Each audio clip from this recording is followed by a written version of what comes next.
बिस्मिल्लाहिर्रहमानिर्रहीम, अस्सलाम वालेकुम, वेलकम टू माय चैनल दावत इस्लाम। मैं हूं आपका दोस्त शफकत अली ऑफिशियल। उम्मीद करता हूं कि आप सब लोग ईमान के आला दर्जे पे होंगे।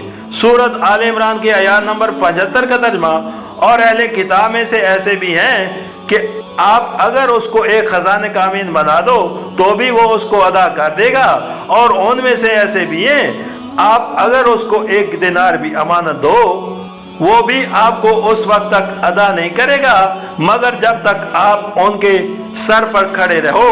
उसकी वजह यह है कि यकीनन उन्होंने कहा कि अनपढ़ों के बारे में हम पर कोई रास्ता नहीं, और वो अल्लाह ताला पर झूठ कहते हैं हालांकि वो जानते हैं। सूरत आल इमरान हैसियत नंबर 64। ये माज यहूदी अवाम ही का जहलाना ख्याल न था, बल्कि उनके यहाँ की मजहबी तालीम भी यही कुछ थी, और उनके बड़े बड़े मजहबी पेशवा के फ़क़ा अहकाम ऐसे ही थे। बाइबल कर्ज और सूद के अहकाम में इसराइली और गैर इसराइली के दरमियान साफ तफरीक करती है।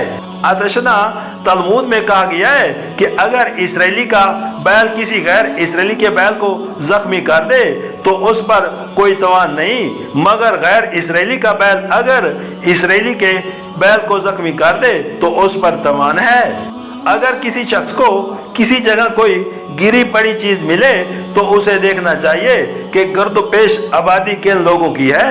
अगर इसराइलियों की हो तो उसे ऐलान करना चाहिए, गैर इसराइलियों की हो तो उसे बिला ऐलान वो चीज रख लेनी चाहिए। रब्बी इस्माइल कहता है कि अगर उम्मी और इसराइली का मुकदमा काजी के पास आए तो काजी अगर इसराइली कानून के मुताबिक अपने मजहबी भाई को जितवा सकता हो तो उसके मुताबिक जितवाए और कहे ये हमारा कानून है, और अगर उम्मियों के कानून के तहत जितवा सकता हो तो उसके तहत जितवाए और कहे ये तुम्हारा कानून है। और अगर दोनों कानून साथ ना देते हो तो फिर जिस हीले से भी वो इसराइलियों को कामयाब करा सकता हो कराए।